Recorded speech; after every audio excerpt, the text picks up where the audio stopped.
313系2600番台は、同じく3両組成である2500番台に、発電ブレーキ用の抵抗器をつけた車両である。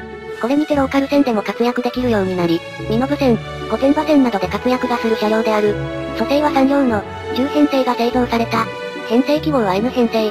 2600番台最大の謎ポイントは、N1 編成が、2500番台を差し置いて一番早く登場していることである。試験的な意味もあったのだろうか。